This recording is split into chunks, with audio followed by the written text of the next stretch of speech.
The sound of church bells echoed through the misty morning air as I stood at the edge of Millbrook Cemetery, staring at my own gravestone. Elena Vasquez, beloved daughter and fiancée, taken too soon. The marble gleamed fresh and white, adorned with pink roses that someone had placed there just this morning. How thoughtful of them to visit my grave on what was supposed to be my wedding day, except I wasn't dead. Before we jump back in, tell us where you're tuning in from, and if this story touches you, make sure you're subscribed, because tomorrow, I've saved something extra special for you. My fingers traced the cold stone, feeling the sharp edges of letters that proclaimed my demise to the world.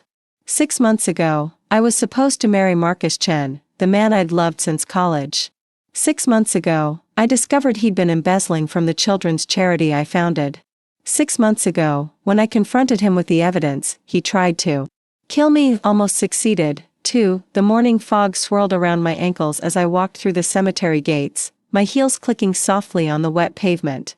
In 3 hours, Marcus would be standing at the altar of St. Augustine's Cathedral, promising to love and cherish another woman.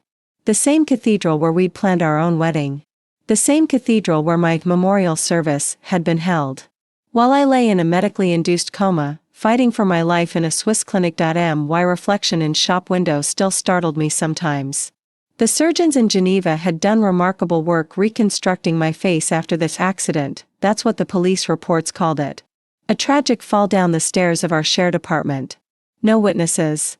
Just Marcus's tearful testimony about finding me broken and bleeding. His frantic 911 call played for sympathetic jurors who never questioned why a healthy 28-year-old woman would simply tumble to her death, but plastic surgery hadn't just saved my life, it had given me a new one. Dr. Morgenstern had rebuilt me. With subtle changes, a slightly different nose, altered cheekbones, eyes that tilted differently. I looked like Elena Vasquez's younger sister, similar enough to be familiar but different enough to pass unrecognized. Combined with my new auburn hair and the year I'd spent dead to the world, I'd become the perfect ghost. The irony wasn't lost on me that Marcus was marrying my replacement today. Sophia Winters, the charity's former board member who'd consoled him through his grief. She'd stepped seamlessly into my role, taking over the foundation I'd built from nothing, accepting sympathy as the woman who'd helped Marcus heal from his devastating loss. I wondered if she knew how closely she resembled me, the same height. Similar build, even the same preference for vintage jewelry. Marcus always did have a type. My phone buzzed with a text from Dr. Reyes, my physical therapist in Switzerland. How are you feeling today? Remember what we discussed about closure? I almost laughed. Closure. That's what everyone had prescribed for my trauma, therapy, meditation, moving on. They didn't understand that some wounds don't heal until justice is served. And Marcus Chen was about to discover that some ghosts don't rest in peace. The Swiss investigators had been thorough. While Marcus thought me safely buried, I'd been recovering and planning, building an airtight case with the help of forensic accountants and private investigators. The evidence was overwhelming. Marcus had been systematically draining funds from Hope's Haven, the charity I'd founded to help homeless children. He'd hidden his theft behind fake invoices, shell companies, and forged documents. When I discovered his embezzlement, he'd chosen murder over accountability. The trial would come later. Today was about something more primal, the look in his eyes when he realized his victim had returned from the dead. I checked my watch, 11:30 a.m. The wedding ceremony began at 2 p.m., which gave me time for one final preparation. From my rental car, I retrieved a garment bag containing the centerpiece of my plan, a white dress. Not a wedding dress, but something close enough to send a very specific message. The fabric was silk, the cut elegant but simple, the color a pristine white that would stand out against the cathedral's dark wood and stained glass. Preparing and narrating this story took us a lot of time, so if you are enjoying it, like this video, it means a lot to us. Now back to the story. In the car's rearview mirror, I applied my makeup with surgical precision. Red lipstick, the exact shade I'd worn the night Marcus tried to kill me. Pearl earrings that had been my grandmother's. The ones Marcus thought were buried with me. Each detail was chosen to maximize psychological impact. My hands remained steady as I worked. The trembling that had plagued me for months after this accident had finally stopped.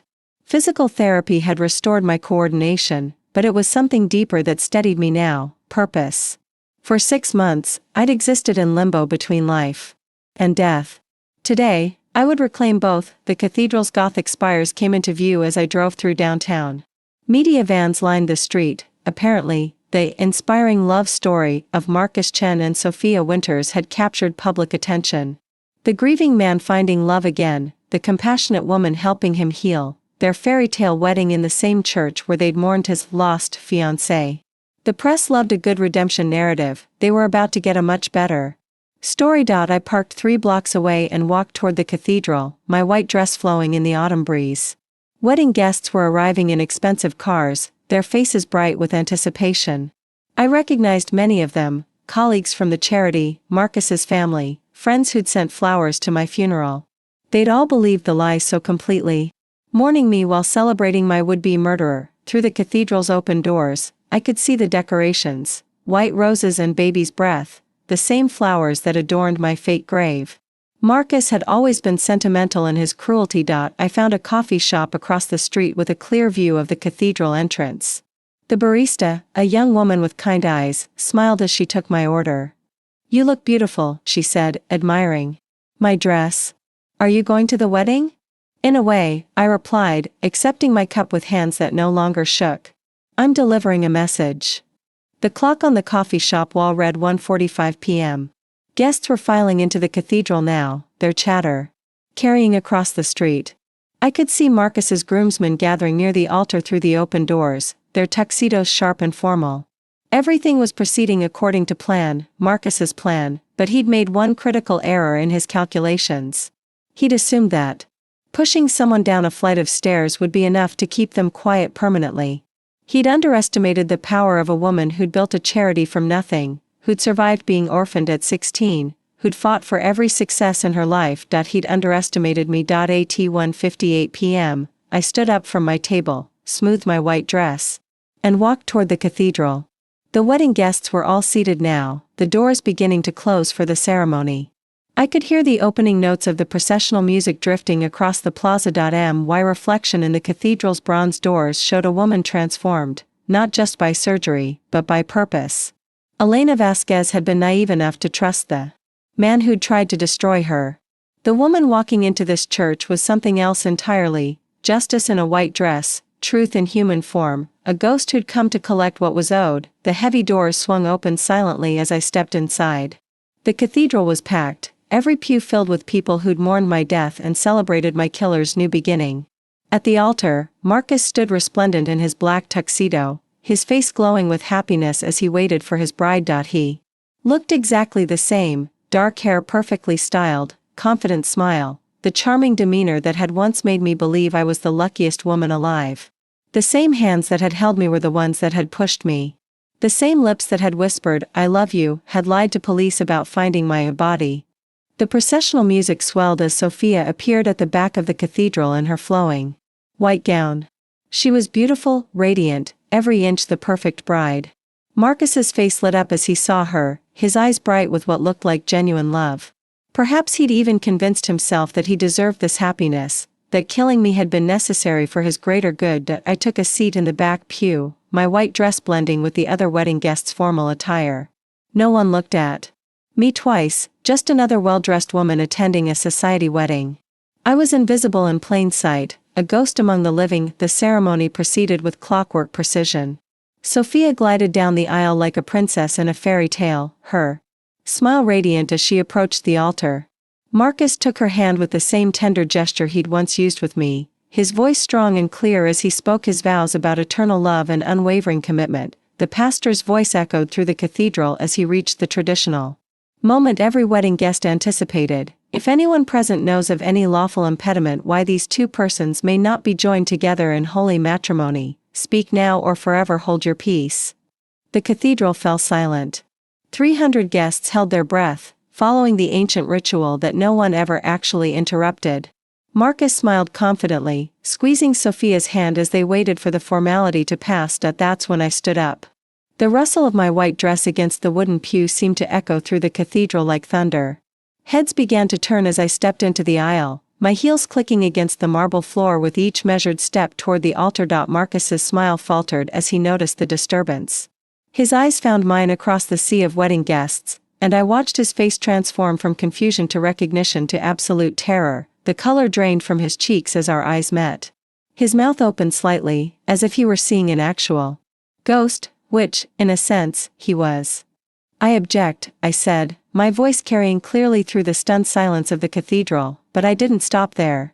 I had 6 months of words to say, 6 months of truth to tell, and a captive audience of 300 witnesses.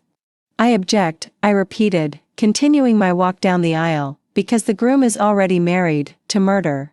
The silence that followed my words was deafening. 300 wedding guests sat frozen in their pews, their faces a mixture of confusion, shock, and dawning recognition.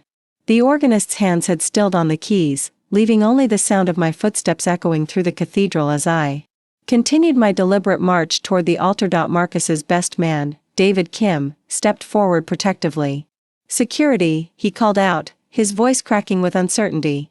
"There's someone." "There's no one," I interrupted smoothly, never breaking stride. "I'm Elena Vasquez. You remember me, don't you, David? You gave a beautiful eulogy at my funeral." David's face went white as recognition hit him like a physical blow. He stumbled backward, nearly colliding with the other groomsmen who were staring at me as if I'd materialized from thin air behind me. The cathedral erupted in chaos. Guests were rising from their seats, pointing, whispering frantically to each other. Camera phones appeared as people tried to capture what they were witnessing. The bride's mother, a distinguished woman in royal blue, had fainted into her husband's arms, but my focus remained on Marcus. He stood paralyzed at the altar, his face cycling through emotions like a broken kaleidoscope: terror, disbelief, rage, and something that might have been relief. His mouth moved soundlessly, as if he were trying to speak but had forgotten how to form words. Sophia, resplendent in her wedding gown, looked between Marcus and me with growing horror.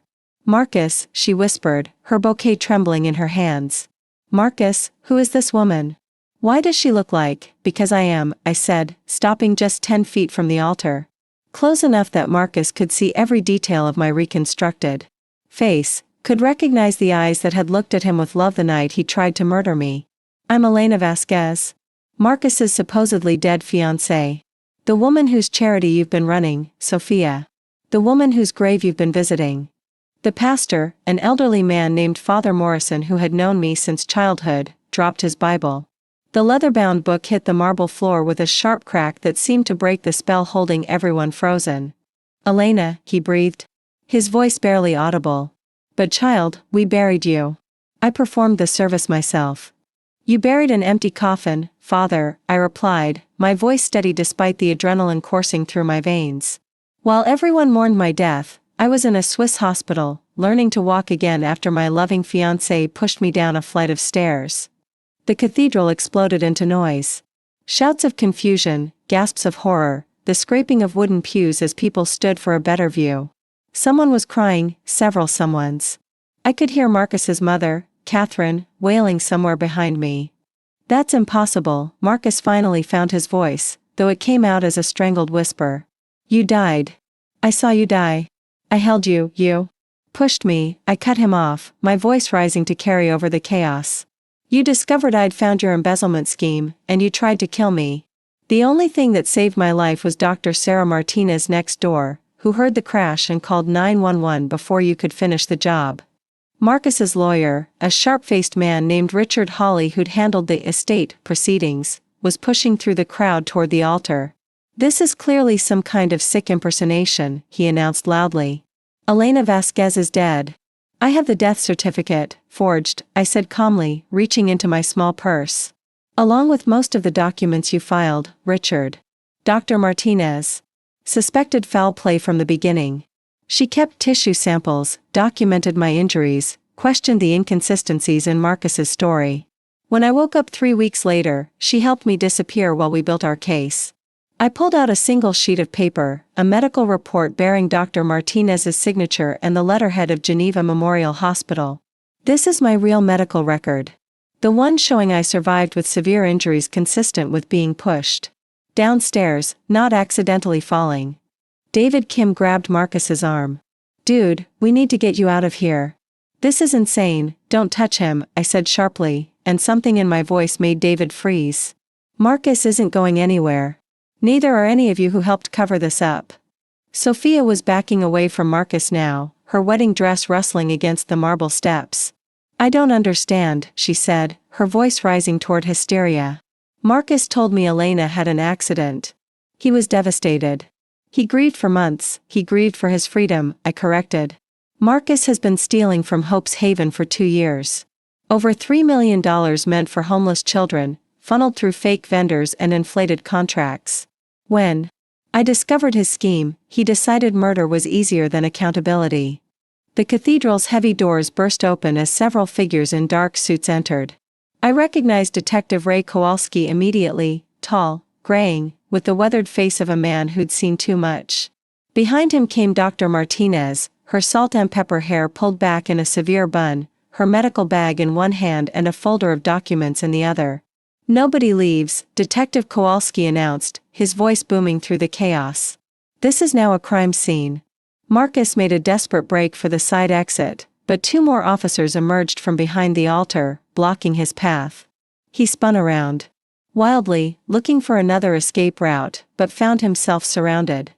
Marcus Chen, Detective Kowalski continued, pulling out handcuffs, you're under arrest for attempted murder, embezzlement, insurance fraud, and falsifying official documents. This is a setup. Marcus shouted, his composed facade finally cracking completely. She's not Elena. Elena is dead. I buried her. I mourned her. Dr. Martinez stepped forward, opening her medical bag. I'll need to take DNA samples to confirm identity, she announced. Though I'd recognize my patient anywhere. Elena, may I? I nodded, extending my hand. Dr. Martinez pricked my finger with a sterile lancet, collecting the blood sample in a small vial. The simple action seemed to convince the remaining skeptics. This wasn't some elaborate hoax or look-alike.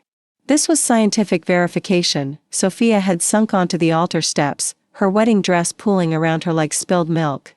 Marcus, she whispered, staring up at him with eyes full of betrayal. Tell me this isn't true. Tell me you didn't, Sophia. Listen to me, Marcus said frantically, trying to approach her despite the officers flanking him. She's lying. This is some kind of revenge fantasy. Elena was always jealous, always suspicious. Show them the recordings, I said to Dr. Martinez. The doctor pulled a small digital device from her folder. Elena's apartment was equipped with security cameras, she announced. The police initially dismissed the footage as corrupted, but our Swiss technicians were able to recover it. On the device's screen, grainy security footage began to play. The timestamp showed the night of my accident, 6 months ago, 11:47 p.m. The video showed Marcus and me arguing in my apartment's living room. Even without sound, his aggressive body language was unmistakable. The cathedral fell silent as everyone strained to see the small screen. Dr. Martinez held it high, and someone with a smartphone began live streaming the footage to social media. Within seconds, the video would be circulating worldwide. On screen, the argument escalated. Marcus grabbed my shoulders, shook me violently.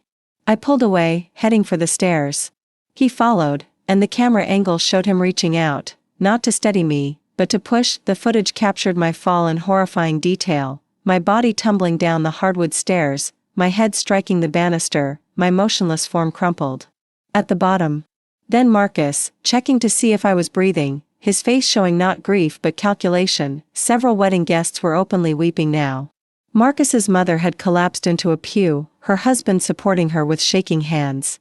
The groomsmen were backing away from Marcus as if he'd become radioactive. That footage is fabricated, Marcus said desperately, but his voice lacked conviction. It's been doctored. Any expert can. We've had 6 months of experts examine it, Detective Kowalski interrupted, snapping the handcuffs onto Marcus's wrists. Along with the financial forensics team who traced your embezzlement scheme.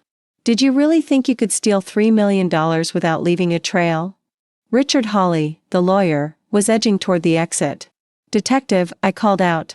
You might want to arrest Mr. Hawley as well. He's the one who filed the fraudulent death certificate and handled the life insurance claims.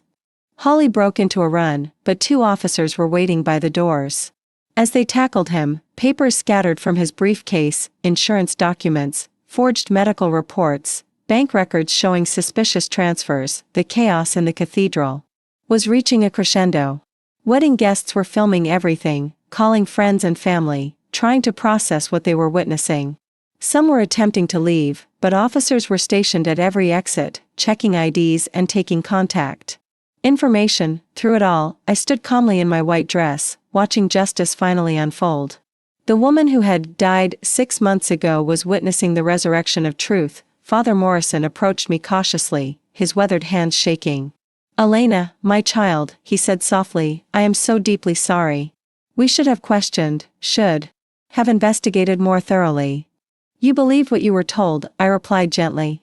"Marcus was always convincing. That's how he got away with it for so long." Sophia stood up slowly, her wedding dress rustling as she faced Marcus. "You let me take over her charity," she said, her voice hollow with realization. "You let me speak at memorial events, honor her memory, while you knew." "Sophia, please," Marcus begged, struggling against his restraints. "I love you. This doesn't change what we have. You tried to murder another woman," she screamed, her composure finally breaking. "You stole money from homeless children. You let me fall in love with a killer." She ripped off her engagement ring, a 3-carat diamond that had probably been paid for with stolen charity funds, and threw it at Marcus's feet. The ring skittered across the marble, coming to rest near my shoes. I bent down and picked it up, examining the stone in the cathedral's colored light. "Tiffany setting," I observed. "About $15,000. That could have fed 50 homeless families for a month." The ring made a satisfying clink as I dropped it into the collection plate near the altar. Detective Kowalski was reading Marcus's rights, his voice steady and professional despite the circus surrounding them. "You have the right to remain silent. Anything you say can and will be used against you in a court of law." As Marcus was led away, he turned back one last time, his eyes meeting mine. In that moment, I saw not the charming man I'd fallen in love with, but the cold calculator who'd pushed me down those stairs. "This isn't over, Elena," he said quietly, his words meant for me alone. "You think you've won, but you have no idea what you've started." I smiled, the expression feeling foreign on my reconstructed face. "I started this the moment I survived your murder attempt. Everything that happens next is just the echo." The cathedral doors closed behind Marcus Chen, and I realized that the hardest part wasn't over. It was just beginning. The media would descend like vultures. The legal proceedings would take months. And somewhere in the chaos of the last 6 months, I'd have to figure out who Elena Vasquez was now that she'd been reborn from the ashes of her own funeral. But as I stood in that cathedral, surrounded by the wreckage of Marcus's carefully constructed lies, I knew one thing for certain: the dead woman he'd tried to bury was gone forever. The woman standing in her place was someone else entirely, someone who had learned that the only thing more powerful than being mourned was returning to collect what was owed. The real story was just beginning. The media storm hit within hours. By the time I left the cathedral, news vans lined the street like predators circling wounded prey. Reporters thrust microphones toward my face, their voices blending into an incomprehensible chorus of questions that all boiled down to the same thing: "How does it feel to come back from the dead?" I said nothing, keeping my head down as Detective Kowalski escorted me through the crowd to his unmarked car. But my silence only fed their hunger. By evening, my story had become the lead on every major news network. The headlines wrote themselves: "Bride back from the dead crashes ex-fiancé's wedding, charity founder exposes murder plot at cathedral altar, The Ghost in White, a real-life resurrection story." My phone hadn't stopped ringing since we'd left the cathedral. I'd turned it off hours ago, but the silence felt more ominous than the noise. In the safe house Detective Kowalski had arranged, a modest apartment in Queens that smelled of stale coffee and industrial carpet, I sat staring at the muted television as my face flashed across the screen. Dr. Martinez knocked softly on the door before entering with Chinese takeout and a bottle of wine. "You need to eat," she said, settling the bags on the small dining table. "And probably drink." "I look terrible on camera," I said, watching a clip of myself walking down the cathedral aisle. The woman on screen looked confident, determined, righteously angry. I felt none of those things now. Just exhausted. "You look like someone who survived attempted murder and spent 6 months planning the perfect revenge," Dr. Martinez replied, opening the wine. "Which is exactly what you are." She was right, but the victory felt hollow now that the adrenaline had faded. I'd spent so long focused on exposing Marcus that I hadn't considered what came after. Where did someone go when they'd already been dead for 6 months? The district attorney wants to meet tomorrow, Dr. Martinez continued, settling into the chair across from me. ADA Jennifer Walsh. She's good, prosecuted several high-profile fraud cases. She thinks they can get Marcus on attempted murder in the first degree. What about the others? I asked, picking at the lo mein without appetite. Richard Hawley, the board members who helped cover up the missing funds. Hawley's already trying to cut a deal. Apparently, he has information about other cases where Marcus falsified documents. As for the board, Dr. Martinez paused, choosing her words carefully. That's where things get complicated. I looked up from my untouched food. Complicated? How?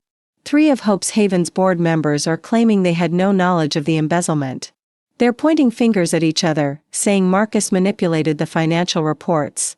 Without clear evidence of their complicity, they walk away, I finished. While homeless children continue to suffer because the charity's credibility is destroyed. It was the part of this mess that hurt most. Hope's Haven had been my life's work, built from nothing into an organization that provided shelter, meals, and education services to over 500 children annually. Now the charity was front-page news for all the wrong reasons. Donors were withdrawing support, questioning whether their money had been stolen. Staff members were resigning rather than face the media scrutiny. My phone buzzed, a text from an unknown number. Despite my better judgment, I checked it. You destroyed everything we built together. Was your revenge worth killing innocent children's futures? He's texting me from jail, I said, showing Dr. Martinez the message. Her expression darkened. Marcus Chin doesn't get to play victim now. Block the number. But as I deleted the message, his words echoed in my mind. Had my quest for justice inadvertently harmed the very people I'd tried to help? The children who depended on Hope's Haven didn't care about embezzlement schemes or attempted murder, they just needed food and shelter. A sharp knock interrupted my spiraling thoughts. Detective Kowalski entered without waiting for permission, his face grim. We have a problem, he announced. Marcus's legal team just held a press conference. He grabbed the remote and unmuted the television. Marcus's new lawyer, a sleek woman named Victoria Sterling who specialized in defending white-collar criminals, stood behind a podium flanked by microphones. My client maintains his complete innocence, Sterling was saying. Elena Vasquez's dramatic appearance today was nothing more than an elaborate hoax designed to destroy an innocent man's reputation. The so-called evidence has been fabricated by a woman with a documented history of mental instability. Mental instability? I nearly choked on my wine, Sterling continued. Ms. Vasquez was treated for severe depression and anxiety following her parents' death 15 years ago. She's been obsessed with my client since their relationship ended, unable to accept that he'd moved on with another woman. This entire charade is the desperate act of a disturbed individual seeking attention. The camera cut to file footage of me from before this accident, climbing the steps of City Hall after a successful charity fundraiser, laughing at some forgotten joke. I looked young and naive, nothing like the harder woman I'd become. There. Painting you as a stalker, Dr. Martinez observed. Claiming you faked your own death to frame Marcus. But the medical records can be explained away as part of an elaborate hoax, Detective Kowalski said grimly. Sterling's good. She's already suggesting you paid Swiss doctors to falsify your injuries, that the security footage was digitally manipulated. On screen, Sterling was fielding questions from reporters. How do you explain the embezzlement charges? One asked. My client has never had access to Hope's Haven's financial accounts, Sterling replied smoothly. Any irregularities in the charity's books were the result of Ms. Vasquez's own mismanagement, which she's now attempting to blame on my client. I felt the room spinning. 6 months of careful planning, mountains of evidence, testimony from Dr. Martinez, and Marcus's lawyer was dismantling it all with practiced ease. She can't actually believe that defense will work, I said. She doesn't have to believe it, Detective Kowalski replied. She just has to create reasonable doubt. Make you look unstable enough that a jury questions your credibility. My phone rang, Dr. Reyes calling from Switzerland. I let it go to voicemail, but minutes later it buzzed with a text. Reporters are at the clinic asking about your treatment. Should I speak with them? They're going after my medical records. I realized with growing horror. My therapy sessions, the psychiatric evaluations after the trauma. Dr. Martinez leaned forward. Elena, listen to me. You underwent extensive psychological evaluation after your injuries. Every doctor who treated. You documented that your mental state was stable, that your memories of the attack were clear and consistent. But Sterling will twist that, I said. She'll say the psychological treatment proves I was unstable, that my memories can't be trusted. The television switched to a new story, an interview with Sophia Winters. She sat in what looked like her parents' living room, still wearing her wedding dress but with her makeup smudged and her hair disheveled. I don't know what to believe anymore, Sophia was saying, tears streaming down her face. Marcus grieved for Elena for months. He visited her grave every week. He donated money to children's charities in her memory. If this is all an act, the interviewer leaned forward sympathetically. What will you do now? I loved him, Sophia whispered. I thought I was helping him heal. If he really tried to murder someone, but if Elena faked all this. She broke down completely, unable to finish the sentence. I turned off the television. Unable to watch anymore. The woman I'd thought was my replacement was just another victim of Marcus's manipulation. She genuinely believed she was helping a grieving man find love again, not realizing she was a prop in his elaborate cover-up. We need to change strategy, Detective Kowalski said. Sterling's forcing us to prove not just that Marcus committed these crimes, but that you're mentally competent to testify against him. How do we do that? We fight back with the truth. Every piece of evidence, every witness, every documented fact that proves your story. And we do it before Sterling can poison the jury pool any further. Dr. Martinez pulled out her laptop. I'll start compiling all your medical records from Switzerland. Not just the physical injuries, but the psychological evaluations, the cognitive tests, everything that proves your mental state was sound. What about the charity? I asked. While we're fighting this legal battle, Hope's Haven is bleeding donors and staff. One battle at a time, Detective Kowalski said. First we make sure Marcus goes to prison. Then we worry about rebuilding. But I was already thinking ahead, forming a plan that went beyond just punishing Marcus. If Sterling wanted to paint me as mentally unstable, I'd show the world exactly how stable and calculating I could be. I want to hold a press conference, I announced. Both of them stared at me. Elena, Dr. Martinez said carefully, that might not be wise. Anything you say can be used against you in court. Then I'll be very careful about what I say, I replied. But I won't let Marcus control the narrative from a jail cell. If he wants to play the victim, I'll remind everyone exactly who the real victim is. Detective Kowalski shook his head. Sterling will twist whatever you say, let her try, I interrupted. I spent 6 months in Switzerland learning to walk again, to use my reconstructed hands, to speak clearly through facial injuries that should have killed me. You think I'm afraid of some lawyer's word games? The truth was, I was terrified. But fear had been my constant companion for 6 months, and I'd learned to function despite it. Tomorrow, the world would see Elena Vasquez not as a victim or a vengeful ghost, but as a survivor who refused to be silenced. My phone buzzed with another unknown number. This time, instead of Marcus's manipulative guilt, the message was from someone unexpected. I worked for Hope's Haven before Marcus took over. I have records he thought were destroyed. Ready to testify when you are. Jamie Chen, no relation. Then another message arrived, from a different number. I was one of the kids. Your charity helped. Saw the news. Whatever you need to expose that bastard, I'm in. And another, former board member here. I was forced out when I questioned financial discrepancies. Have emails that prove cover-up. Within an hour, my phone was flooded with messages of support. Former employees, families who'd been helped by the charity, whistleblowers who'd been silenced by Marcus's influence. The very people Sterling assumed would abandon me were rallying to my defense. Maybe I'm not as alone as Marcus hoped, I said, scrolling through the messages. Dr. Martinez smiled for the first time all day. Sterling made a mistake going public so aggressively. She's given your supporters a reason to come forward. Detective Kowalski was reading over my shoulder. Some of these people have evidence we didn't even know existed. If half of them testify, Marcus's defense collapses, I finished. He's not just fighting me anymore. He's fighting everyone he hurt along the way. But even as hope began to creep back in, I knew this was only the beginning. Sterling was too smart to rely on a single strategy, and Marcus was too desperate to go down without destroying everything in his path. The war for my resurrection had just begun, and I was about to learn that some fights require you to die a little more before you can truly live again. Tomorrow, I would face the cameras and tell my story. Tonight, I would prepare for the possibility that telling the truth might cost me everything I'd fought to reclaim. After all, the dead don't usually get second chances. And some people would do anything to keep them buried. The press conference was scheduled for 2 p.m. at the Meridian Hotel downtown, but I arrived 3 hours early to prepare.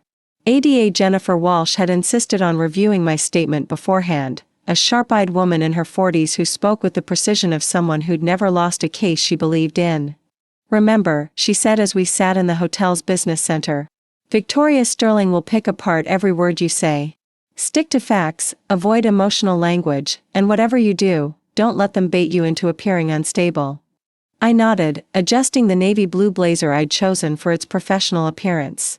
Gone was yesterday's white dress. Today I needed to look like a credible witness, not a vengeful ghost. "There's something else," Walsh continued, sliding a thick folder across the table. "Jamie Chin contacted our office this morning with additional evidence. What's in here? It changes everything." Inside the folder were photocopies of financial documents I'd never seen before, emails with timestamps going back 5 years, and bank records showing transactions that made my discovery of Marcus's embezzlement look like the tip of an iceberg. Hopes Haven wasn't his first target, I breathed, scanning the documents. "He's been doing this for years." 3 other charities in different states, Walsh confirmed. "Always the same pattern. Charm his way into a relationship with someone connected to the organization, gain access to financial systems, then systematically drain funds while building a paper trail that would implicate his girlfriend if discovered." The implications hit me like a physical blow. The women before me, Sarah Chen in Portland, victim of a tragic car accident after discovering financial irregularities. Amanda Foster in Denver, who committed suicide when the charity she founded faced bankruptcy. Lisa Park in Chicago, who disappeared during a hiking trip after questioning missing funds. My hands shook as I flipped through police reports, obituaries, newspaper clippings. Each woman shared similarities with me and Sophia: successful, compassionate, involved in charitable work. Each had died or disappeared shortly after their organizations faced financial crises. "How did Jamie get these documents?" I asked. "She's been investigating Marcus for 2 years, Walsh explained. Her sister was Sarah Chen. She never believed the car accident story and started tracking Marcus's pattern across the country. When she saw your story yesterday, she realized she finally had a living witness." The hotel's conference room was already filling with reporters when we arrived. Camera crews jostled for position while journalists checked their equipment and reviewed their notes. I recognized several faces from the morning news shows, their expressions mixing skepticism with anticipation. Victoria Sterling was there too, seated in the front row with a legal pad and a recorder. She looked impeccably professional in a charcoal gray suit, her silver hair pulled back in a severe bun. When our eyes met, she smiled, a predator's smile that said she was ready for battle. Detective Kowalski took the podium first, establishing the basic facts of the case. As he spoke, I watched the reporters' faces, trying to gauge their receptiveness. Some looked sympathetic, others appeared doubtful, a few seemed bored by the procedural details. Then it was my turn. 6 months ago, I began, my voice steady despite my racing heart. I discovered that my fiancé had stolen over $3 million from the children's charity I founded. When I confronted him with evidence of his crimes, he attempted to murder me by pushing me down a flight of stairs. Sterling was already taking notes, probably cataloging my word choices for later attack. I continued anyway. What I didn't know at the time was that I was the 4th woman Marcus Chen had targeted in an identical scheme. I survived because of quick medical intervention and pure luck. 3 other women weren't so fortunate. A murmur ran through the crowd. This wasn't the story they'd expected.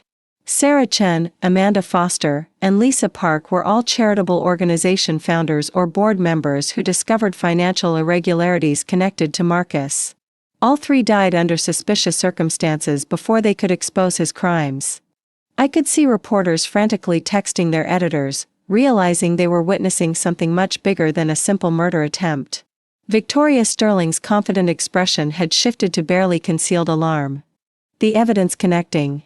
These cases spans 5 years and 4 states, I continued, nodding to Detective Kowalski, who began distributing copies of Jamie's documents to the press. Financial records show Marcus systematically targeted women in the nonprofit sector, used romantic relationships to gain access to organizational funds, then eliminated anyone who threatened to expose him. A reporter in the third row raised her hand.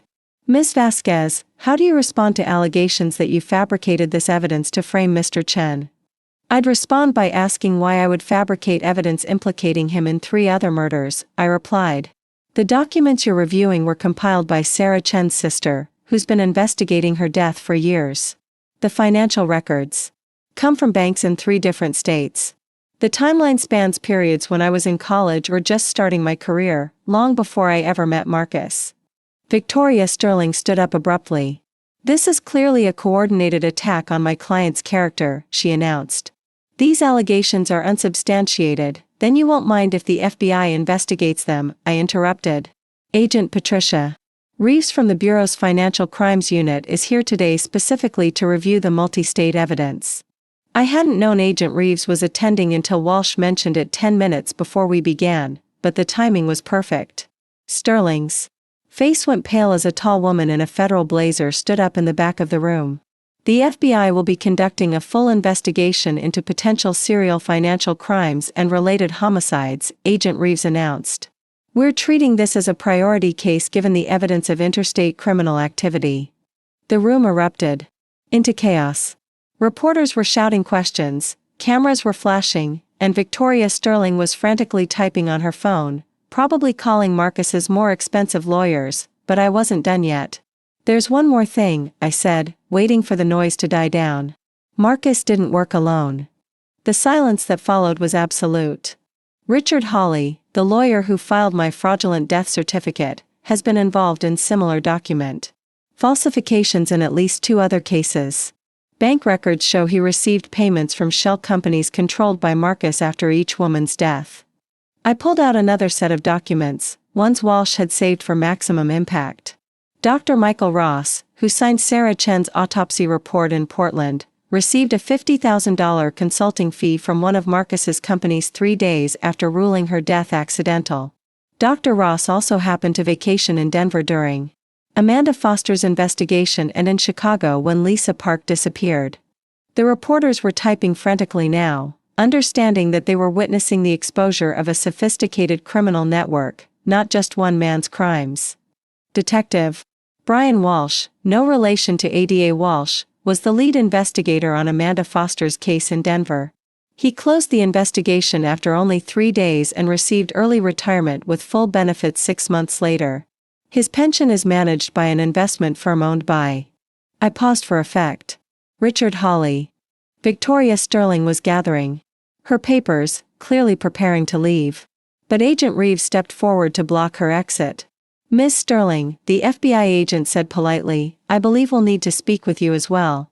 Our preliminary investigation shows your firm received payments from several companies that appear to be Marcus Chen fronts. We'd like to understand the nature of that attorney-client relationship.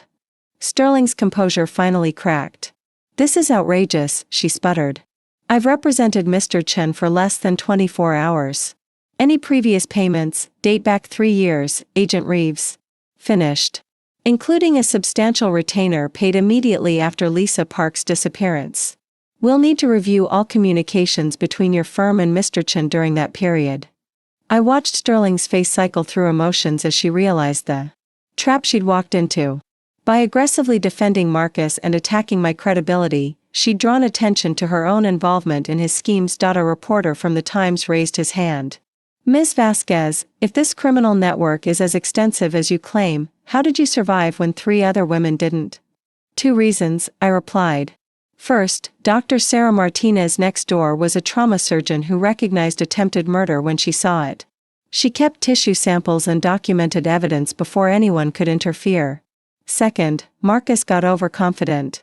He'd gotten away with murder 3 times, he stopped being careful. "What's your goal now?" another reporter asked. "What do you want to see happen?" I thought about the women whose stories I'd read that morning, whose voices had been silenced by Marcus's violence. About the children who'd been denied help because their charitable funds had lined his pockets. About Sophia, manipulated into becoming an unwitting accomplice to his cover-up. "I want justice," I said simply. "Not just for me, but for Sarah, Amanda, and Lisa. For every charity he robbed, every child he hurt, every person whose trust he betrayed.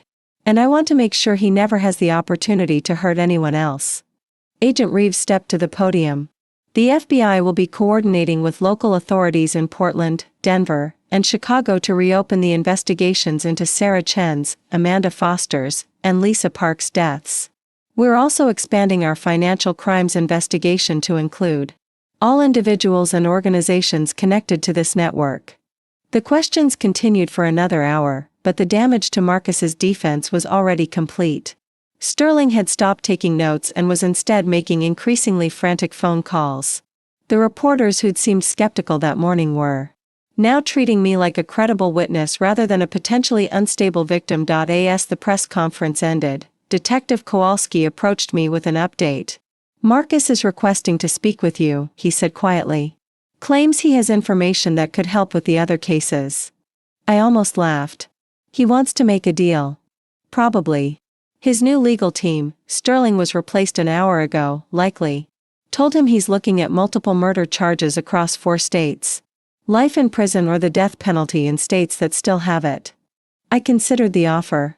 Part of me wanted to face Marcus again, to see his reaction to the complete collapse of his elaborate schemes. But another part knew that whatever he wanted to tell me would be just another manipulation, another attempt to control the narrative. "Tell him I'll consider it," I said finally. "After the FBI finishes their investigation. After Sarah, Amanda, and Lisa get the justice they deserve. After every corrupt official and lawyer in his network is arrested. Then maybe I'll listen to what he has to say." As I left the hotel, my phone was already buzzing with messages from supporters, interview requests from national news shows, and calls from other potential victims who'd recognized similar patterns in their own experiences with Marcus. The woman who'd walked into that cathedral yesterday had wanted to expose one man's crimes. The woman walking out of this press conference had accidentally uncovered something much larger, a network of corruption that had been operating in shadows for years. Marcus Chen wasn't just a killer and embezzler. He was the center of a web that stretched across state lines and involved dozens of accomplices. And somehow, by refusing to stay dead, I'd given law enforcement the living witness they needed to bring down the entire operation. The resurrection was complete. Now came the reckoning, but as I walked toward Detective Kowalski's car, a nagging voice in the back of my mind whispered a warning. People who kill to protect secrets don't usually stop at one murder. And Marcus still had allies I hadn't identified. Yet, the web was unraveling, but some spiders bite when cornered. The safe house felt like a tomb. 3 days had passed since the press conference, and the FBI had moved me to a secure location in the Bronx after intercepting communications suggesting Marcus's remaining network was planning to eliminate their problem witness. Agent Reeves had been blunt. "You've cost some very powerful people a lot of money and freedom. They want you gone." I sat at the kitchen table reviewing case files, my bodyguard, Agent Marcus Torres, ironically sharing my would-be killer's name, positioned by the window with clear sight lines to the street. The files spread before me contained the life stories of women I'd never met but whose fates were now intertwined with mine. Sarah Chen had been a pediatric nurse who'd founded a children's medical charity in Portland. The photos showed a laughing woman with kind eyes, surrounded by sick children she'd helped. Her accident had occurred 2 weeks after she'd discovered discrepancies in the charity's medical equipment purchases, equipment that had never been delivered. Amanda Foster's file was thicker. A former teacher who'd created an after-school program for disadvantaged kids in Denver, she'd been found dead in her apartment with a suicide note that handwriting experts now suspected was forged. The note confessed to embezzling funds that had actually been stolen by Marcus through falsified vendor invoices. Lisa Park's case was the most disturbing. A former social worker who'd started a women's shelter in Chicago, she disappeared during what was supposed to be a solo camping trip. Her body had never been found, but credit card records showed someone, presumably Marcus, had used her cards for weeks after her disappearance to maintain the illusion she was still alive. Each of them discovered his theft within days of their deaths, I murmured, connecting the timeline patterns with red string on the improvised evidence board Agent Torres had helped me construct. And each of them had isolated themselves by questioning the finances, Torres observed, joining me at the table. He probably encouraged them to investigate quietly, made them think they were protecting the organization by not involving authorities. Just like he'd done with me. Marcus had been sympathetic when I'd first noticed the irregularities, suggesting we handle it internally to avoid damaging Hope's Haven's reputation. He'd even offered to help investigate, probably to monitor how close I was getting to the truth.my. Secure phone rang, Agent Reeves calling with an update. "We've made 3 more arrests," she announced without preamble. Dr. Michael Ross in Portland is being charged with falsifying autopsy reports and evidence tampering. Detective Brian Walsh in Denver is facing corruption charges and conspiracy to commit murder. And we picked up Judge Patricia Monroe in Chicago. Turns out she fast-tracked the closure of Lisa Parks' estate and sealed the investigation files. A judge? I sank into my chair, realizing the corruption went even higher than I'd imagined. Marcus was very thorough in building his network, Reeves continued. Monroe received substantial campaign contributions from shell companies he controlled. In exchange, she made sure Lisa Parks' case was buried and her assets were transferred to Marcus through a fraudulent will. The implications were staggering. Marcus hadn't just killed these women, he'd systematically erased them, stealing not only their lives but their legacies. Their charities had been shut down or absorbed by other organizations, their work forgotten, their impact on the world diminished to protect his crimes. "There's something else," Reeves said, her tone growing more serious. "We intercepted a phone call between Richard Hawley and someone we haven't identified yet. They're planning something for tonight." Agent Torres was already moving, checking his weapon and radio. "Time to move?" he asked. "Not yet," Reeves replied through the phone speaker. "We want to catch them in the act. Elena, I need you to understand, what they're planning isn't just another attempt on your life. They want to stage it as a suicide, complete with a confession note admitting to fabricating evidence against Marcus." The room felt like it was spinning. Even from his jail cell, Marcus was orchestrating my destruction, trying to transform me from victim to villain in the public narrative. If they succeeded, he'd be released as the victim of a vindictive ex-fiancé's elaborate revenge fantasy. "I won't hide anymore," I said, surprising myself with the firmness in my voice. "Set the trap. Use me as bait." "Absolutely not," Torres interjected. "That's not how witness protection works." But Reeves was quiet for a long moment. "Actually," she said slowly, "it might be our best option. If we can catch them attempting to murder Elena, we'll have the evidence we need to connect the entire network." "Are you seriously considering this?" Torres demanded. "I'm considering ending this," I replied. 3 women are dead because they trusted the system to protect them. Sarah reported her suspicions to the charity board, who ignored her. Amanda told her boyfriend about the missing funds, he was working with Marcus. Lisa confided in her lawyer, who sold her out. "I won't make their mistakes." Agent Reeves's voice crackled through the phone. "Elena, if we do this, it has to be completely controlled. Multiple surveillance teams, backup agents, and you wear a wire that broadcasts everything live to our command center." "What exactly are they planning?" I asked. The intercepted call mentioned making it look like you couldn't handle the pressure of lying about Marcus, that guilt drove you to confess and commit suicide. They have a forged note ready that admits to fabricating all the evidence. The audacity was breathtaking. Even facing multiple murder charges, Marcus was still trying to manipulate the narrative, still convinced he could lie and charm his way out of consequences. "How would they stage it?" Torres asked reluctantly. "Overdose, probably," Reeves replied. "Same method they used with Amanda Foster. Pills that would be consistent with someone suffering from depression and guilt." I thought about Sophia, still dealing with the media aftermath of our destroyed wedding, trying to rebuild her life after learning she'd been manipulated by a serial killer. If Marcus's network succeeded in discrediting me, she'd be painted as another victim of my alleged vindictive lies. Set it up, I decided. But I want guarantees. If something goes wrong, if they somehow succeed in killing me, the evidence against Marcus and his network goes public immediately. All of it. Elena, Torres started. Agent Torres, I interrupted, 3 women trusted the system and died. I'd rather die fighting than hiding. The plan came together quickly.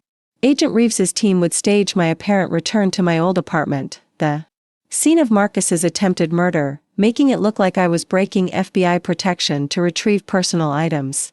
The building would be surrounded by federal agents, but their presence would be concealed.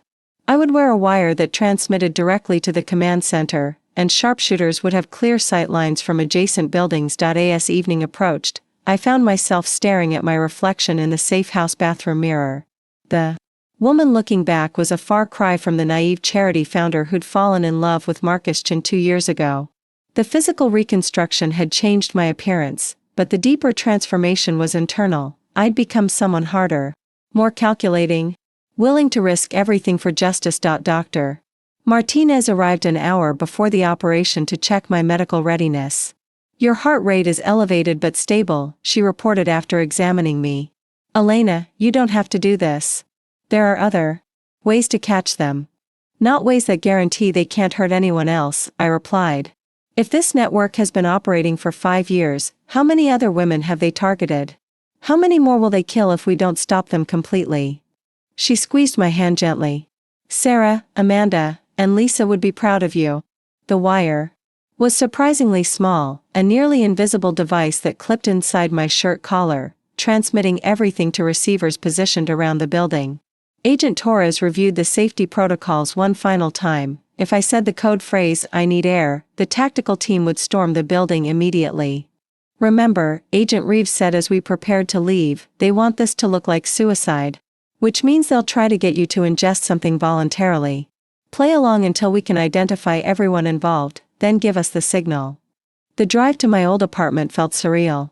Streets I'd walked every day for 3 years now seemed foreign, like returning to a life that had belonged to someone else. The building looked the same from the outside, but I knew every window contained federal agents, every parked car held surveillance equipment. Agent Torres stayed in the car, maintaining radio contact as I approached the building's entrance. The lobby was empty except for Mrs. Patterson, the elderly night doorman who'd worked there since I moved in. Miss Elena, she exclaimed, her face lighting up with genuine joy. We thought you were, everyone said you had died. Hello, Mrs. Patterson, I said softly, hoping the microphone picked up our conversation. I need to get some things from my apartment. She handed me a spare key with shaking hands. The police sealed it for months, then that lawyer came and took boxes of things. Said he was handling your estate. Richard Hawley had been in my apartment, probably removing evidence and planting materials to support the eventual suicide narrative. The thought of him touching my personal belongings, contaminating my private space, made my skin crawl. The elevator to the 14th floor felt like ascending to my own execution. Each floor that passed brought me closer to the place where Marcus had tried to kill me, where his associates now planned to finish the job. My apartment door was marked with remnants of police tape, but the locks had been changed. The spare key worked, confirming that someone had been preparing for my arrival. Inside, everything looked almost exactly as I'd left it 6 months ago, except cleaner, as if someone had staged it for photographs. The living room where Marcus and I had argued looked peaceful in the evening light. The hardwood floors had been refinished, erasing the bloodstains from my fall. Even the banister I'd struck had been repaired and polished. It was a crime scene sanitized to look like a normal home. Elena? A voice called from the kitchen, female. Vaguely familiar. I walked toward the sound, my heart racing despite the knowledge that federal agents were positioned throughout the building. In the kitchen stood a woman I recognized but had never met, Dr. Patricia Monroe, the corrupt judge from Chicago who'd helped cover up Lisa Park's murder. Judge Monroe, I said, forcing my voice to remain calm. I wasn't expecting to see you here. Please, call me Patricia, she replied with a warm smile that didn't reach her eyes. I've been so worried about you since that terrible press conference. The stress you must be under, the guilt from fabricating all those lies about poor Marcus. She Was setting the narrative immediately, speaking for the wire recording. Behind her on the kitchen counter, I could see a bottle of wine and what appeared to be medication bottles. I didn't fabricate anything, I said clearly, making sure the microphone captured every word. Of course you did, dear, Patricia replied, gently, moving toward the wine bottle. Marcus explained everything to us. How you've been mentally unstable since your parents' death, how you blamed him for your charity's financial problems, how you staged this elaborate revenge fantasy. She poured 2 glasses of wine, her movements deliberate and practiced. The guilt must be overwhelming now that innocent people are being arrested because of your lies. The wine was undoubtedly drugged, probably with the same cocktail they'd used to kill Amanda Foster. Patricia was playing the role of concerned friend, offering comfort to a distraught woman on the verge of breakdown. Who else is involved, Patricia? I asked, accepting the wine glass but not drinking. How many people has Marcus recruited to help him murder women? Her mask slipped slightly. No one was murdered, Elena. 3 tragic deaths, yes, but, Sarah. Chen's autopsy showed blunt force trauma inconsistent with a car accident, I interrupted. Amanda Foster had defensive wounds on her hands before she allegedly took those pills. Lisa Park's body was never found because you helped Marcus dispose of it. Patricia's friendly demeanor was evaporating. You're unwell, dear. The stress has made you paranoid, delusional. That's why we're here to help. I asked. Heavy footsteps echoed from the hallway, and Richard Hawley appeared in the kitchen doorway. Behind him was a man I didn't recognize, tall, broad-shouldered, with a kind of face that disappeared in crowds. Ms. Vasquez, Hawley said formally. I represent several parties who've been damaged by your false accusations. We're prepared to offer you a way out of this situation that avoids criminal charges. The unnamed man said nothing, but his presence was clearly meant to be intimidating. This was the muscle of the operation, probably the one who'd actually carried out the murders while others provided legal and medical cover. What kind of way out? I asked, still holding the untouched wine glass. Patricia stepped closer. You drink the wine, take the pills we've prepared, and write a simple note confessing to your lies. We make sure your death is peaceful, and in return, the investigation into Marcus stops. Everyone goes home. And if I refuse? The unnamed man spoke for the first time, his voice cold and emotionless. Then your death becomes much less peaceful. I looked around the kitchen, my kitchen, where I'd cooked meals for Marcus, where we'd planned our future together, where I'd naively believed I was building a life with someone who loved me. Now it was about to become my tomb unless the FBI was ready to move. Before I decide, I said carefully, I need to understand something. How many women has Marcus killed? Just Sarah, Amanda, and Lisa, or were there others? Patricia and Hawley exchanged glances. Those are the only ones that matter, Hawley said. That's not what I asked. The unnamed man stepped forward. Enough questions. Drink the wine. I raised the glass to my lips, then paused. I need air, I said clearly. The effect was instantaneous. The kitchen window exploded inward as tactical team members crashed through. The front door splintered as agents poured into the apartment. Red laser sights danced across the walls as sharpshooters took position. FBI. Nobody move. Patricia dropped her wine glass, the crystal shattering on the kitchen floor. Hawley raised his hands immediately, but the unnamed man reached for something inside his jacket. Gun, someone shouted. The next few seconds felt like hours. The man's weapon cleared his holster just as Agent Torres appeared behind him, taser drawn. Electricity crackled through the air, and the would-be killer collapsed, his gun skittering across the floor. Elena, are you hurt? Torres demanded, checking me for injuries while other agents secured the scene. I'm fine, I replied, though my hands were shaking uncontrollably now that the adrenaline was wearing off. Did you get everything on tape? Agent Reeves's voice crackled through Torres's radio, every word. We have enough to charge all 3 with conspiracy to commit murder, witness intimidation, and attempted homicide. As Patricia Monroe was handcuffed, she looked at me with undisguised hatred. You have no idea what you've destroyed, she hissed. This was bigger than just Marcus. Bigger than you can understand. Then you'd better start talking, I replied, because I have a very good imagination. The unnamed man, who Agent Reeves later identified as Vincent Marsh, a former military contractor with a history of violence, said nothing as he was arrested. But the phone records seized from his apartment would eventually reveal a network of corruption spanning 7 states and involving dozens of officials, standing in my kitchen as crime scene technicians photographed evidence and agents processed the arrests. I finally felt something I hadn't experienced in 6 months: closure. Not just for myself, but for Sarah, Amanda, and Lisa, women whose voices had been silenced but whose stories had finally been heard. Marcus's web hadn't just unraveled, it had been completely destroyed. Every corrupt official, every complicit accomplice, every person who'd profited from murder was now facing federal charges. But as I watched Patricia Monroe being led away in handcuffs, her words echoed in my mind: this was bigger than just Marcus.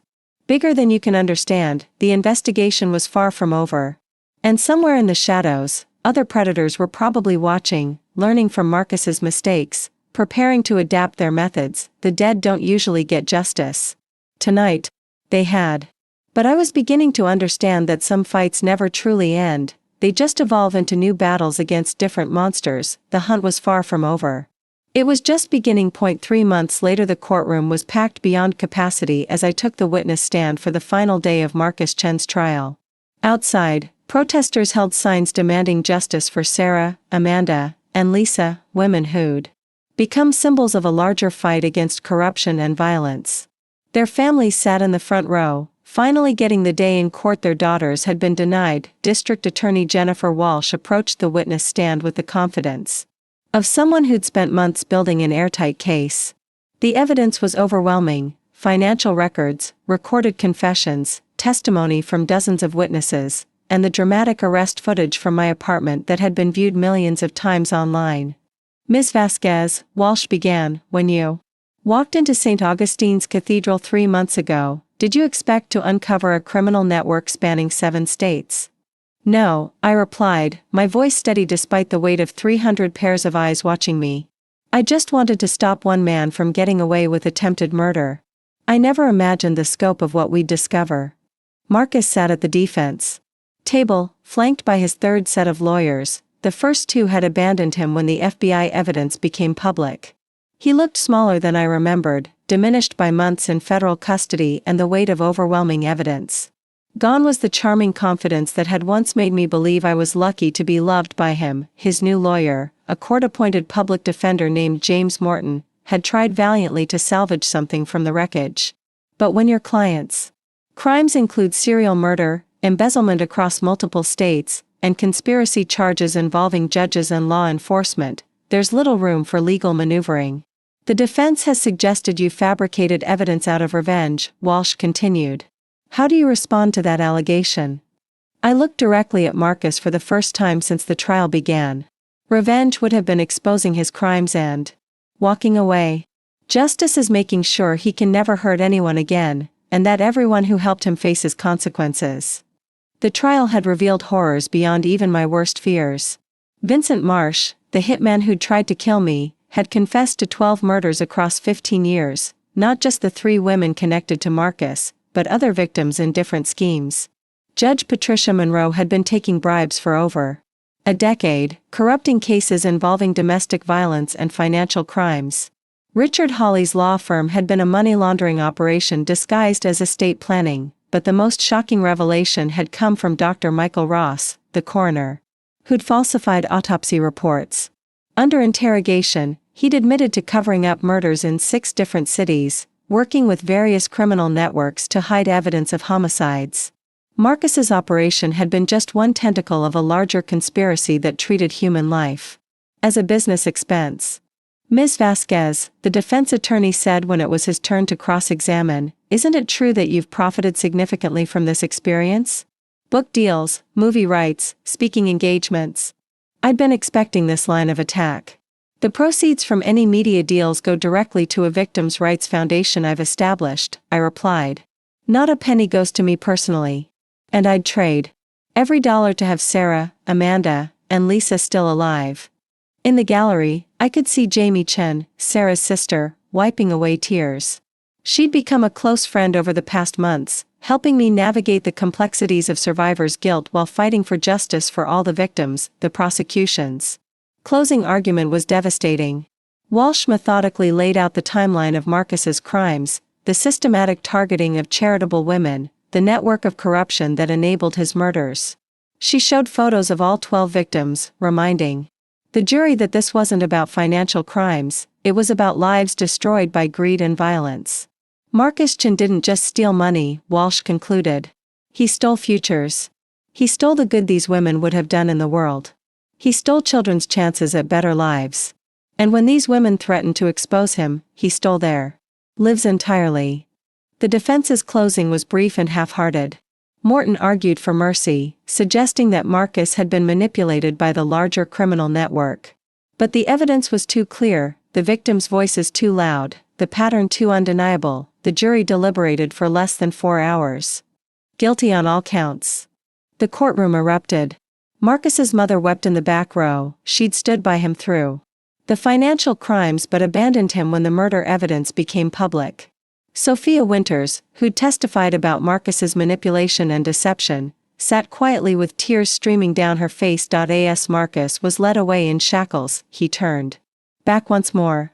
Our eyes met across the courtroom, and for a moment I saw not the monster who'd tried to kill me, but the broken man who'd convinced himself that other people's lives were less valuable than his comfort. Judge Rebecca Hassan addressed the court. Before sentencing, Mr. Chen, you have been found guilty of 12 counts of conspiracy to commit murder, 7 counts of first-degree murder, multiple counts of embezzlement, and conspiracy charges in a criminal enterprise. The scope of your crimes is staggering, the callousness breathtaking. She paused, looking directly at Marcus. You targeted women who dedicated their lives to helping others. You exploited their compassion, betrayed their trust, and when they threatened your schemes, you had them killed. There is no rehabilitation for what you've done, no redemption that can restore the lives you've taken. I sentence you to life in prison without the possibility of parole on each murder count, to be served consecutively. Additionally, you will serve 25 years for each conspiracy and embezzlement charge. You will never leave federal prison. The gavel fell with finality. Marcus Chen, who'd once bragged about his power and influence, would spend the rest of his life in a concrete cell, but the trials weren't over. Vincent Marsh had already been sentenced to death in 3 different states. Judge Patricia Monroe faced 40 years for corruption and conspiracy. Richard Hawley was serving 25 years for money laundering and accessory to murder. Dr. Michael Ross had been given life in prison for falsifying evidence in dozens of murder cases. The ripple effects continued spreading. The FBI investigation had uncovered similar networks in 12 other cities, leading to over 100 arrests. Charitable organizations nationwide had implemented new oversight procedures. Legislation had been passed requiring federal monitoring of large nonprofit financial transactions. 6 months later, I stood before the newly constructed memorial in Riverside Park, watching families of the victims place flowers at the base of the granite monument. 12 names were etched into the stone, with Sarah Chen, Amanda Foster, and Lisa Park prominently featured alongside the other women whose murders had been covered up by the network. Hope's Haven had been rebuilt from the ground up. The board was now comprised entirely of child advocates and financial oversight experts. Donations had actually increased as the public rallied around the organization that had been victimized by Marcus's crimes. We'd opened 3 new facilities and expanded services to over 800 children. Elena? A voice behind me belonged to Sophia Winters. She approached hesitantly, still carrying the weight of having been engaged to a serial killer. Sophia. I replied warmly. How are you adjusting? She'd moved across the country after the trial, changing her name and starting fresh as a teacher in Oregon. The media attention had been brutal for months, but she'd handled it with more grace than anyone expected. Better, she said quietly. I've been working with a therapist who specializes in victims of manipulation. She says the guilt I feel about not seeing the signs is normal but misplaced. You were a victim too, I reminded her. Marcus was an expert at making people see what he wanted them to see. We stood together in comfortable silence, watching children play in the distance, children who were alive and safe because the network that had threatened them was gone. Do you ever wonder what would have happened if you hadn't survived? Sophia asked. I considered the question carefully. He would have killed again, I said finally. And again. Until someone else was strong enough or lucky enough to stop him. But it was you, she said. You were the one strong enough. That night, I sat in my new apartment, a penthouse with security systems and clear sight lines, nothing like the place where Marcus had tried to kill me. My phone rang with the weekly check-in. From Agent Reeves. Any developments? I asked. 3 more cities have requested FBI assistance with cold cases involving missing charitable workers, she reported. The investigation keeps expanding. We estimate Marcus's network may have been connected to over 30 murders nationwide. The scope was still growing. Each arrest led to new evidence, new victims, new connections to other criminal enterprises. Marcus hadn't just been a killer, he'd been part of an ecosystem that treated violence as a business model. What about the civil suits? I asked. 17 families have filed wrongful death suits against the various institutions that enabled the network. The payouts will be substantial, though no amount of money can truly compensate for what was lost. After ending the call, I opened my laptop and began working on the Victims' Rights Foundation's annual report. We provided assistance to over 200 families affected by violent crimes, funded legal advocacy for dozens of cases, and established scholarship programs in each victim's name. Sarah Chen's scholarship supported nursing students who planned to work with disadvantaged children. Amanda Foster's program funded teachers working in underserved communities. Lisa Parks' foundation helped women leaving abusive relationships start their own businesses. Each scholarship recipient represented the good that could grow from terrible tragedy, the lives that could be saved because others had been lost. 1 year later, the anniversary of my resurrection was marked not with celebrations but with quiet reflection. I'd established a tradition of visiting the memorial every year on the date I'd walked into that cathedral, bringing fresh flowers and spending time remembering the women whose voices had been silenced. This year, I wasn't alone. Jamie Chen had flown in from Portland, bringing her teenage daughter who'd never met her Aunt Sarah but had grown up hearing stories of her compassion. Other families had made similar pilgrimages, creating an informal support network of people connected by tragedy but united in their determination to prevent future victims. As the sun set over the memorial, my phone buzzed with a text from an unknown number. For a moment, my blood ran cold. Old habits from the dangerous months died hard, but the message was from a young woman named Maria Santos. Ms. Vasquez, I'm a social worker in Phoenix. I think I've identified a pattern similar to what happened with Marcus Chen. Can we talk? I smiled, typing back immediately. Of course. Let me connect you with Agent Reeves and our legal team. You're not alone. The fight wasn't over. It would never be completely over. But each time someone recognized the warning signs, each time a potential victim trusted their instincts, each time justice was served, the world became a little safer. Standing at the memorial as darkness fell, I thought about the woman who died on those stairs 6 months before my wedding. Elena Vasquez, the naive charity founder who'd believed love could conquer all, was gone forever. The woman who'd risen from her ashes was something different, scarred but stronger, suspicious but not cynical, determined to ensure that other women wouldn't have to die for justice to be served. I was no longer the victim of Marcus Chen's violence. I was the guardian of the promise I'd made to Sarah, Amanda, Lisa, and all the others. Their deaths would not be in vain, their stories would not be forgotten, and their killers would never stop paying for what they'd done. As I walked away from the memorial, my phone was already ringing with calls from investigators, journalists, and advocates. The work continued, the fight evolved, and somewhere in the darkness, justice was preparing to catch the next predator who thought human life was disposable. The dead had spoken through my voice. Now the living would carry their message forward. And I would make sure it was heard. Up next, you've got 2 more standout stories right on your screen. If this one hit the mark, you won't want to pass these up. Just click and check them out. And don't forget to like, subscribe and turn on the notification bell, so you don't miss any upload from us.